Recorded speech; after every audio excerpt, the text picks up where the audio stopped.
Hi, this is Mike with Thrive, and welcome to December's SEO performance evaluation. Every month, we compile several key performance indicators, and we do that to check on the overall health of the website and to track our campaign performance. So diving right in, as usual, our first metric that we evaluate is our top 5 keywords. Our top 5 keywords are keywords and queries that are rendering positions 1 through 5, and that's on the first page of the Google search results. Looking at our data, as we can see, we finished the year with 43 top 5 keywords, so that's a slight increase over November from 41, but pretty consistent since October at 40, 41, and 43 respectfully. Let's take a little deeper dive into those keywords. We can see what they are and look at some of the associated search volume with them in our next screen. I've loaded our keywords here. As you can see, the actual query to the left, followed by the corresponding search engine result type, the position that it's currently in, followed by the amount of change in the 30-day span, followed by competition ratings. That's based on how many ads are saturating the page and the results, average monthly volume in search, and then the last is our cost per click on average. So looking at our keywords, we break them into 2 components. One being our branded keywords. So this is anything that has the Hofheimer family law firm name and or location and or legal service. We put all those together.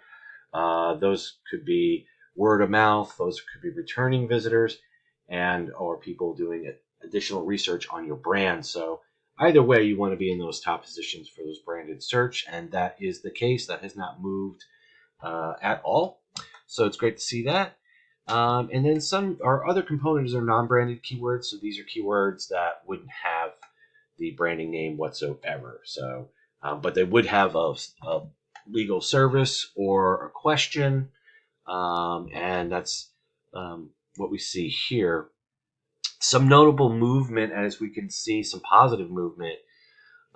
Divorce with Children, Virginia Beach, moving up 1 to number 2. What happens?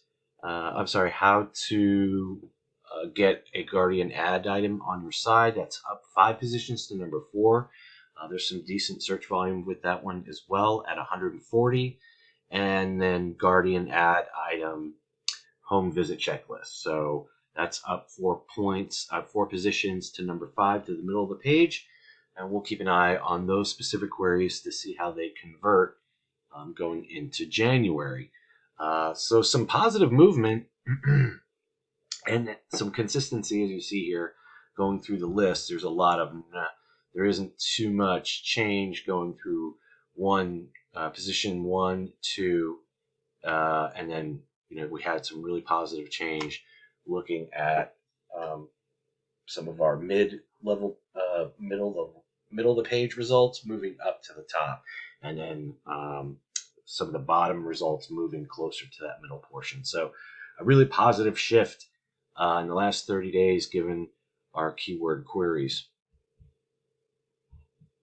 Our next key metric is total traffic. Total traffic is measured in sessions, and a session is when a user goes to more than one page within the site. And we do that because we want to track actual real human interaction with the content. We also do that because it filters out any of the bot traffic or anything that bounces immediately. So it gives us a good idea of how the actual users are interacting with your with the content and the theme of the page. So we finished December at 15,412. That is another 6,000, just about 5,000 session decrease off of November. So typically we see a little bit lower traffic in December, especially towards the end of the month. I know we have some concerns about ranking drop. I did not see fluctuations within the pages in terms of the volatility index that I look at. That was pretty steady. It has been. So the decrease in traffic, like I said, we have a volume during the seasonality period of December, and the volume could be it.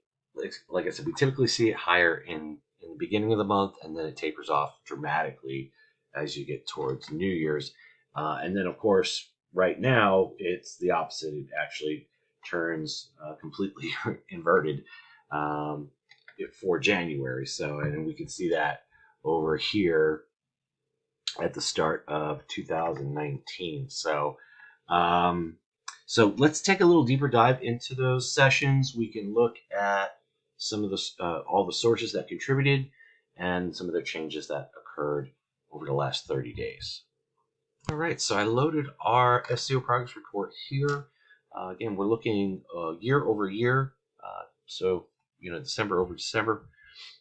And then diving through, as we see, we were overall down about 18% across the board, with new users and returning users down as well. One thing I want to really indicate the amount of total page views has increased dramatically. So even though we have lower traffic, the traffic has a higher degree of engagement. And you can also see that with the metric right next to that at views per session at 3.79 versus 1.29 this time last year. So what does that mean? That means that we have a more engaged audience, and they're really going through it at a higher rate. So they're finding what they're looking for, which is awesome. So these two together, these are really strong indications of relevancy. So like I said, I would anticipate that that to help us as we attain higher rankings, and you saw that with with some of the movement in those keywords. This will actually help. This indicates that the relevancy of the traffic is high, so it has a higher propensity to convert. So that's the good news that we're looking at here. Overall, we were down about 21% looking December over December, and then as you can see, what I was mentioning earlier, how it just starts slowing all the way, sliding down. We do get a little uptick right after Christmas, going into New Year's, but again, this is about maybe halfway up this curve here. So again, yeah, 460, 480, 465. So again, December really kind of, and we see this actually with last year. So really being off just about 3,000 sessions here from the organic traffic. So keeping an eye on that. I definitely want we have this search volume here in January. I haven't seen any ranking dramatic shifts or volatility. So we should capture that traffic, and then that will have a higher propensity to convert. Organic is still producing over 90% of the overall traffic going into the site. And as you can see, the direct and referral, direct down 46%, and then the referral down 30%. And then social being up 20%, as you see there. So we did have an increase. So, and then looking through our bounce rate, this is giving us a false positive here again. It does it every other month. It's very strange. So I'm having one of our Google Analytics subject matter expert take a look at that to see where we're getting this additional signal that's interfering with this bounce rate. It's interesting because you don't see it in the actual interface, so it's pulling something incorrectly. So I will be addressing that and fixing that because I want to see what the actual bounce rate is. And again, with this time last year, it was 85.89%. I know we're well under that as of right now, and we can also see that with the increased engagement here in terms of the page views and views per session. So this is also an indication that your bounce rate is actually decreasing dramatically, which is a good thing. And then looking up everything side by side, as you see, organic, direct, referral, and social.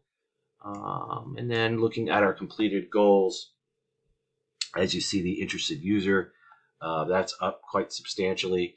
But again, some of these goal points were suffering some issues. I know that we had a problem with the accepting of the CF intake forms.